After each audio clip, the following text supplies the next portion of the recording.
Então, bom dia, congregação amada do Senhor. Aqui é Carminha, da congregação amada do Senhor. Então, hoje vamos falar sobre algo que assim é fundamental para a nossa vida. É a esperança. E o que vem a ser a esperança? É a confiança de que algo bom acontecerá.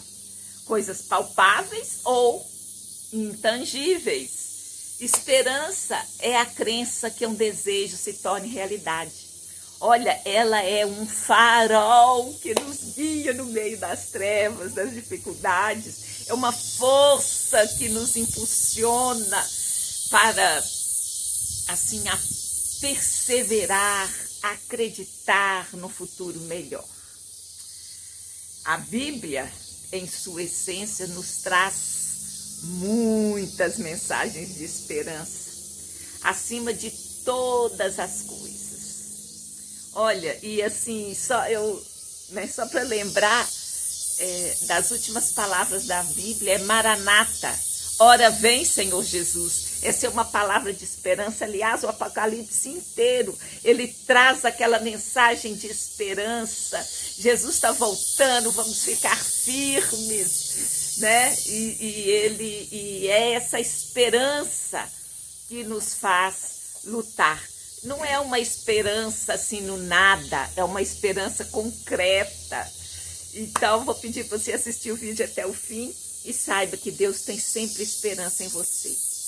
E você, através do Espírito Santo, abundará em esperança. Então, aqui, eu já quero começar hoje com uma parábola. É a parábola da semente e da primavera. O que será que essa parábola vai nos dizer? Bom, começa assim. No inverno rigoroso, onde a neve cobria, o vento gelado assolava a terra, uma pequena semente de trigo repousava adormecida sobre a camada de gelo. Ela sonhava com o sol quente, com a brisa suave da primavera, mas a escuridão e os frios pareciam eternos. A semente se sentia desesperada. Ela pensava que nunca mais veria o sol, a sua luz, o seu calor, e o seu sonho de florescer jamais se realizaria. Como posso ter esperança em meio a este inverno cruel? Pensava a semente. O frio me congela e a escuridão me sufoca. Como eu posso sair dessa? Será que a primavera jamais chegará? Mas então ele ouviu uma voz suave e acolhedora que disse: pequena semente, não perca a esperança. O inverno é apenas uma fase, um período de descanso e preparação.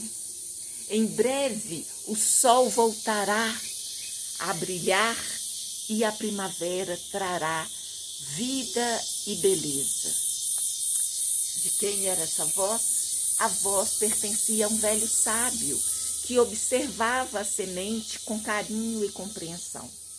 Ele sabia que a semente carregava em si a promessa de um futuro brilhante, um futuro que só poderia ser alcançado com paciência e fé. Confia em mim, pequena semente, continuou o sábio. Embora você não veja a luz do sol agora, ela está lá, esperando o momento certo para se mostrar. E quando a primavera chegar, você florescerá com toda a sua força e beleza, porque você carrega a semente. A semente é promessa de florescimento, de fruto. A semente, encorajada pelas palavras do sábio, decidiu não se deixar abater pelo desespero. Ela se agarrou à esperança, acreditando que a primavera chegaria e que o seu sonho poderia ser realizado e ela floresceria. E assim o inverno passou e a primavera chegou, trazendo consigo o sol quente, a brisa suave e a promessa de uma nova vida. A semente, fortalecida pela esperança e pela fé, brotou do solo e se transformou em um belo e forte pé de trigo, que produziu muitos grãos, alimentando a todos que o cercavam. Veja que interessante, essa parábola não fala de um carvalho, de uma árvore frondosa. Ela fala de um pé de trigo que parece ser frágil, assim como nós. Então, essa parábola da semente da primavera nos ensina que a esperança é um farol que nos guia no meio da dificuldade, no meio das trevas. Essa esperança é uma força que impulsiona a perseverar e acreditar no futuro melhor. Mesmo quando as coisas parecem difíceis e o caminho longo, incerto, a esperança dá força para seguir em frente e para esperar que a primavera chegue, trazendo consigo luz do sol e a promessa de um novo começo. Então, a semente, ela traz em si sempre uma promessa. Você olha para a semente, você não consegue imaginar. Imagina um caroço de abacate, uma coisa assim redonda, né? De onde que você vai imaginar que o abacate é o que é? Mas é uma promessa, essa promessa é indecifrável. Se a gente não conhecesse o abacate, a gente não ia imaginar que aquela semente seria de abacate. Então, toda semente traz uma promessa e nós temos o sopro de vida, a semente de Deus em nós, esperando florescer, esperando que a gente acolha o calor da palavra de Deus, que a gente acolha, né, o que Jesus fez por nós, esperando que a gente possa viver em comunhão com aquele que nos amou acima de tudo, que deu sua vida por nós. Então, mais uma vez, lembrando do que é a palavra de Deus. A Bíblia é essa palavra de Deus, é essa carta de amor de Deus para nós. Está escrito que nem só de pão viverá o homem, mas de toda palavra que procede da boca de Deus. Também está escrito que toda a Escritura é inspirada divinamente. Inspirada por quem? Pelo Espírito Santo de Deus. Ela é proveitosa para nos ensinar, para nos fazer argumentar, para dar resposta, para corrigir, para instruir em justiça. Eu quero lembrar uma coisa. Essa palavra, ela vai entrar no ar dia 17 de novembro, onde eu completo 67 anos de vida. Eu gravei ela antes, porque por causa de uma alegria tremenda que eu vou ter nesse dia 17. É porque o meu presente de aniversário, que eu dei para mim mesmo, é estar em Israel. Então, eu tive que gravar uns dias antes, porque eu estarei lá realizando um sonho da minha vida. Então, vamos lá, vamos continuar a falar de esperança. Então, esperança na Bíblia, como eu já disse, é um tema central e essencial. Ela permeia toda a palavra, de ponta a ponta. Ela é retratada como um sentimento assim poderoso, que impulsiona. E é algo assim que não se mede, né? Ainda não se tem ciência para medir o tamanho da esperança. Mas ela é uma força que nos alimenta, nos direciona em direção ao bem. Então, vou ler aqui alguns pontos importantes sobre a esperança na Bíblia. Ela é fundamentada em Deus. Ela não é baseada em estatísticas vagas ou em desejos superficiais. Ela se ancora na promessa de Deus. E sabemos que Ele é fiel e justo para cumprir cada uma de suas palavras. Nenhuma das suas palavras cai por terra. Porque Ele é fiel, Ele não pode negar a si mesmo.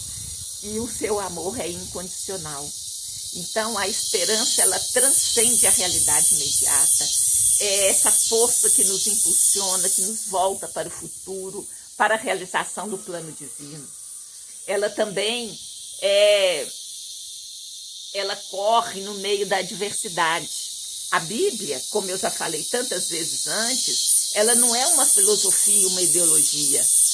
ela conta a história do homem e do seu relacionamento com Deus. Então, ela não ignora o sofrimento e as provações da vida.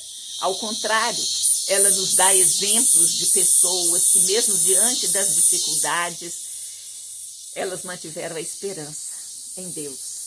A esperança bíblica nos dá força para perseverar, para confiar em Deus. E sabemos, temos certeza que Ele está conosco, que nunca jamais nos abandonará. Então, mesmo nos dias desfavoráveis, a gente terá esperança. E essa esperança é para um futuro melhor. Porque a gente crê que a justiça, a paz e a reconciliação, ela vai ocorrer. E não é só pensar que isso vai ocorrer só num tempo futuro. A gente pode fazer alguma coisa para que isso ocorra agora. A gente pode agir. É claro que haverá uma separação muito tênue dessa esperança em Deus fazer as coisas do que pôr esperança no homem, né? Quer dizer, ele pode fazer coisas melhores como tem feito. Em muitas partes do mundo existem atitudes maravilhosas sendo feitas por homens. E às vezes essas atitudes maravilhosas são ofuscadas pela maldade de uns poucos. Eu pelo menos acredito que há mais gente boa do que gente ruim. Como diz o provérbio, né, que um pouco se uma mosca cair no perfume, ela estraga o perfume inteiro. Então, assim, às vezes um pouquinho de maldade, ele espalha tão mais rápido ou aparece muito mais do que a bondade. Então, assim, eu acredito que o homem deve continuar a fazer o que for possível para que ele reflita os princípios, os valores de Deus que está explícito na palavra de Deus. Então, eu creio nisso. Agora, esse limite fino que, às vezes, algumas pessoas idolatram outras e acreditam que elas vão resolver o problema do mundo. Aí eu já não acredito. Eu acho que a única solução é Jesus. Mas homens, eles têm feito coisas boas. E a Bíblia relata isso, tem muitos exemplos. Também tem exemplo das pessoas ruins, né? Mas, então Deus promete também, há um novo céu. Mas nós, eu creio, né, que a Bíblia não prega aquele escapismo, né? Há uma parte, infelizmente, da cristandade que pensa assim, eu quero que Jesus volte logo, porque aí eu vou subir, vou ser arrebatada e não vou ter que viver sofrimento nenhum. É a teoria do escapismo. Mas a gente não vê isso ao longo da Bíblia. As pessoas podem até querer. Jesus mesmo falou, Pai, se possível, afasta de mim esse cálice, mas contudo seja feita a tua vontade, não a minha. Né? E esse princípio ainda continua. Então, assim, eu creio que a gente vai estar aqui por tudo que está dentro do plano de Deus, mas vamos intervir, fazer alguma coisa, não como todo poderoso, achando que a gente controla tudo, que a gente faz tudo. Não, como parte, como alguém que está aí cooperando com o Senhor para que a graça dele se manifeste através das nossas vidas. Então essa esperança, ela nos dá ânimo para lutar por um mundo melhor, para um futuro onde o amor, a bondade prevaleça. Eu creio que isso é possível. Desculpa. De novo. Bom, a esperança em Cristo. Para nós, a esperança, ela se torna mais profunda e concreta com a vinda de Jesus. Porque ele é a encarnação da esperança. Ele foi a promessa da salvação que se realizou, que se corporificou. E o verbo se fez carne e habitou entre nós e vimos a sua beleza, a sua graça, né? João fala no seu evangelho. Então ele fez o que? Ele reconciliou o homem com Deus. Porque lá no Éden o homem falou, quero saber de você não, Deus, vou seguir meu próprio caminho. Mas Deus, no seu amor infinito, o que ele fez?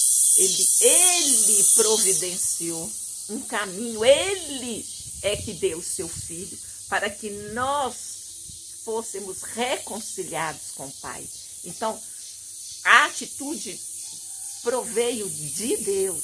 Então, essa fé em Jesus nos dá essa esperança da reconciliação.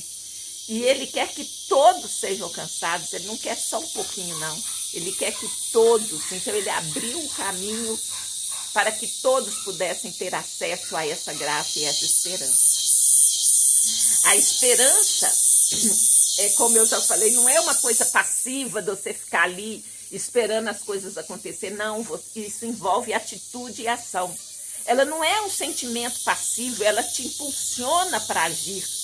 Ela nos motiva a agir, a fazer alguma coisa. Por menor que seja, o Senhor usa essa ação para nós. Então, assim, isso eu adoro, assim, o versículo que fala: os sinais seguirão os que crerem. Então, assim, a gente tem que fazer alguma coisa, a gente tem que se movimentar. O Senhor vem e realiza os planos, os projetos dele para nós. Então, a esperança nos dá força para amar, perdoar, servir. Ela nos inspira a viver em comunhão com o Pai e com o próximo. Olha, tem vários exemplos na Bíblia, são muitos, mas eu só vou trazer a lembrança aqui de 3. Abraão, ele já era idoso, já tinha 100 anos, e o Senhor falou que ele teria multidão de nações, surgiria dele. Eu falei: mas como assim? Eu já velho? Como assim? Minha esposa é velha também? Como é que eu vou ter? Mas ele teve esperança que Deus ia cumprir a promessa, e ele perseverou na fé, e ele teve filhos, né? Isaac e Ismael, e a descendência deles está aí até hoje. Então era uma coisa assim improvável de acontecer, mas o nosso Deus é especialista em transformar o improvável em realidade. O caso de Daniel também. Daniel passou por muitas situações, porque ele foi conselheiro de muitos reis. E ele passou por muitas situações, até aquela na cova dos leões. Ele revelou o sonho do rei, e o rei nem lembrava qual sonho, e ele falou: não pode falar com o rei que eu vou falar qual é o sonho. Antes de ter, ele teve a ousadia de falar: não, meu Deus vai me dar meu sonho. E ele garantiu para o rei, né, com uma ousadia, com uma esperança, com uma fé, que ele iria revelar. E Deus revelou o sonho para Daniel, e aí ele acabou se tornando, né, o segundo no reino. Paulo também. Paulo passou de um perseguidor da igreja. Ele era, assim, muito correto em tudo que ele acreditava. Ele ia firme, ele era radical na fé dele. Era um fariseu, assim, porque fariseu, às vezes a gente pensa que fariseu é só ruim, mas eles é o que guardavam a palavra, eles garantiam que a palavra seria divulgada, seria transmitida. Então ele era um firme fariseu, mas ele achava que não tinha nada esse trem de Jesus, que Jesus era conversa fiada, até que ele teve um encontro com Jesus. E aí ele passou perseguição, ele foi apedrejado mais de uma vez, ele sofreu naufrágio, ele sofreu de tudo, mas o amor de Deus por ele, a fé, a esperança que ele teve, fez ele prosseguir. E ele é o apóstolo que, né, tem mais coisas escritas na Bíblia, né? Bom, então, em suma, a esperança na Bíblia, ela é um presente precioso, ela permeia toda a Bíblia, é uma força que nos guia em direção a um futuro melhor, é o refúgio nos tempos de aflição, uma fonte inesgotável de força, né, para vivermos os propósitos. Por quê? Porque a gente crê que tudo que Jesus falou é verdade. Então, eu queria falar umas características da esperança. Ela é viva. Então, o que dá vida? Vida dá movimento, vida multiplica, vida é vida, você sabe, né? E olha só o que está escrito em 1 de Pedro 1,3. Bendito seja o Deus e Pai de nosso Senhor Jesus Cristo, que segundo a sua grande misericórdia, nos gerou de novo para uma viva esperança, pela ressurreição de Jesus Cristo dentre os mortos. Então, Paulo também fala, olha, se Jesus não ressuscitou, é vã a nossa fé. Porque se ele não ressuscitou, não venceu a morte. Então, se ele não ressuscitou, nós também não. Então, assim, a viva esperança que a ressurreição de Jesus é o sentido, o significado, é o que permitiu a gente se conectar novamente ao Pai, a gente ser reconciliado com o Pai. A esperança também não é uma coisa que a gente vê. Como eu falei, assim, como é que você vai medir a esperança? Ela está dentro da pessoa, a gente não vê. Olha só o que Jó 17,15 disse.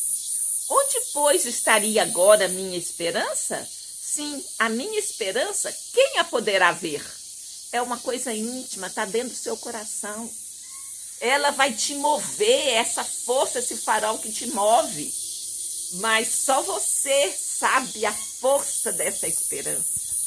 Claro que ela sairá através do seu testemunho da sua vida, porque os outros vão olhar e ver, como que essa pessoa teve esperança diante de uma situação tão difícil. Então, assim, você pode observar assim, o comportamento, mas ela não se mede, você não pode ver. E Paulo também fala em Romanos 8:24, porque em esperança fomos salvos. Ora, a esperança que se vê não é esperança, porque o que alguém vê, como vai esperar? Depois de acontecer, você ficar feliz, assim, não é a esperança, porque a esperança, a característica dela é que você não vê. Então, se você vê, já é um fato, já aconteceu. Como é que você vai esperar uma coisa que já está acontecendo, né? E quem que opera essa esperança? Lá no comecinho eu falei, a gente vai ver que o Senhor nos dá a esperança que é através do Espírito Santo. Mas eu falei, para você não achar que eu falei da minha cabeça, eu vou ler lá Romanos 15:13, que diz assim, ora, o Deus de esperança vos encha de todo gozo e paz em crença, para que abundeis em esperança pela virtude do Espírito Santo. Então, quem que opera? O Espírito Santo. O que essa esperança produz? Paulo, de novo, lá em Romanos 12:12. Alegrai-vos na esperança, sede pacientes na tribulação, perseverai na oração. Então, ela produz alegria em nós. Paulo aos Hebreus também, 10:23, fala, retenhamos firmes a confissão da nossa esperança, porque fiel é o que prometeu. Então, eu tenho convicção, eu tenho fé, eu tenho certeza que aquilo que Deus prometeu vai cumprir. Então, ele fala, retenhamos firme a confissão da nossa esperança. Isso se ajusta a ensinos hoje que fala que a gente não deve declarar nada contra a gente mesmo, né? Então, eu vou reter a confissão da minha esperança. Eu vou ficar firme e declarar, não, eu creio. Eu tenho esperança que aquilo vai mudar. E eu falei que essa esperança tem ação, tem movimento. A gente espera um mundo melhor, a gente espera que haja mais justiça. E a gente sabe que a justiça perfeita só lá no céu. Mas pode haver algum tipo de justiça. Nós devemos lutar por ela. Então, em Gálatas 5:5 também, uma carta de Paulo fala assim, porque nós, pelo Espírito da fé, aguardamos a esperança da justiça. Então, eu espero que vai ocorrer. A Bíblia, ela não é pessimista, ela mostra a realidade. Pessimista, aquele que você vê que a realidade é pior do que é. O naturalista é pior ainda, né? Só vê o lado ruim. Mas a Bíblia não, ela traz esperança. Através das histórias, você vai lendo, você vai assim observando, e aí isso te revigora o coração. motivação, isso te dá encorajamento. Então, também mais uma característica da esperança está lá em 1 Tessalonicenses 5,8. Mas nós que somos do dia, sejamos sóbrios, vestindo-nos da couraça da fé e do amor e tendo por capacete a esperança da salvação. Olha que interessante essa analogia. A gente poderia falar muito sobre ela, mas o tema aqui é só a esperança e, vamos dizer, o capacete protege a cabeça. Então, a gente precisa de proteger a esperança da salvação, porque é tantas vozes hoje em dia, tantas coisas sendo ditas, que você precisa de proteger, você precisa do capacete, a esperança da salvação. Você precisa de proteger seus pensamentos. Então, a gente deve manter sempre em mente a esperança da salvação. E o que a gente herda? Que salvação é essa? O que ela produz? Está lá em Tito 3,7. Para que, sendo justificados pela sua graça, sejamos feitos herdeiros segundo a esperança da vida eterna. Então, há uma vida eterna que começa no dia que você aceita Jesus e não tem fim mais. Outra característica da esperança é que ela não traz confusão. Olha só, Romanos 5,5. A esperança não traz confusão, porquanto o amor de Deus está derramado em nossos corações pelo Espírito Santo que nos foi dado. Então você tem convicção, você tem certeza, você não fica balançando confuso, será que é, será que não é? Não. A esperança não traz confusão, porque é o amor de Deus que está derramado no seu coração, porque é o Espírito Santo que vai te guiar, que vai te trazer todos os recursos que você precisa. E olha, eu falei aquele versículo que é o capacete, né, da salvação, que é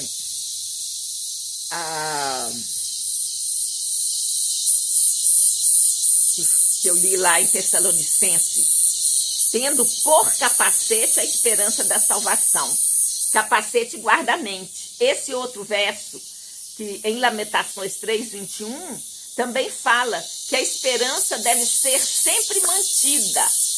Como? Na memória, na mente. Então tem a ver com os pensamentos também. Está escrito em Lamentações 3,21. Quero trazer à memória o que me pode dar esperança. Então, se eu ficar só vendo coisa ruim, só falando coisa ruim, só convivendo com pessimistas, só ouvindo as coisas, vai ser difícil. Não que é o caminho externo que vai te produzir esperança, ela vai vir do interior, mas você deve guardar e proteger a sua mente para você manter sua esperança mais avivada. Então, por último, o versículo que eu quero chamar a atenção, qual o objetivo final das Escrituras? Olha só, Romanos 15,4.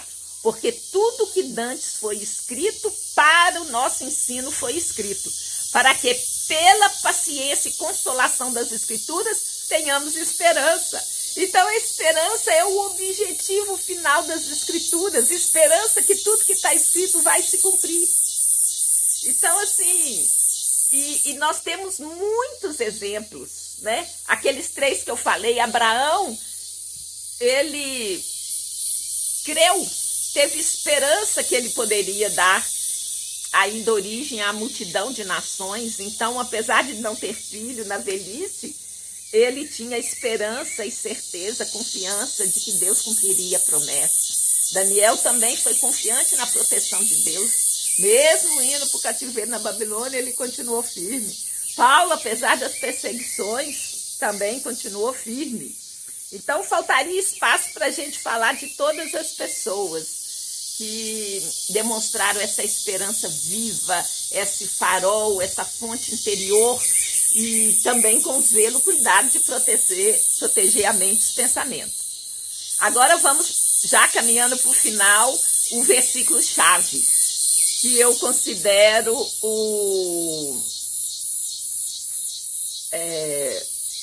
eu vou tirar esse que eu li por último, que é o Romanos 15:4, porque tudo que dantes foi escrito para o nosso ensino foi escrito, para que pela paciência e consolação das Escrituras tenhamos esperança. Esperança no nome santo de Jesus, através do Espírito Santo de Deus, e confiar e declarar, né? Então, falando em declaração, vamos lá. Eu estou sempre gostando de fazer a repetição, que isso é importante, é um dos meios, né, de aprendizado, é repetir. Então, eu vou pedir para vocês repetirem após mim. Porque em esperança eu fui salvo. Ora, a esperança que se vê não é esperança, porque o que alguém vê, como esperará? Ora, que o Deus da esperança me encha de toda alegria e paz, em fé, para que eu abunde em esperança pela virtude do Espírito Santo. Alegrei-me na esperança, alegrarei-me, né? Então, no passado, no presente e no futuro. Retenhamos firmes a confissão da nossa esperança, porque fiel é o que me prometeu, porque é pelo Espírito Santo que aguardamos a esperança da justiça. Sou justificada pela graça, fui feita herdeira ou herdeiro, segundo a esperança da vida eterna. A esperança não traz confusão, porquanto o amor de Deus está derramado em nossos corações pelo Espírito Santo de Deus que nos foi dado. De novo, né? Vamos declarar o versículo-chave, porque tudo que dantes foi escrito para o nosso ensino foi escrito, para que pela paciência e consolação das Escrituras tenhamos esperança.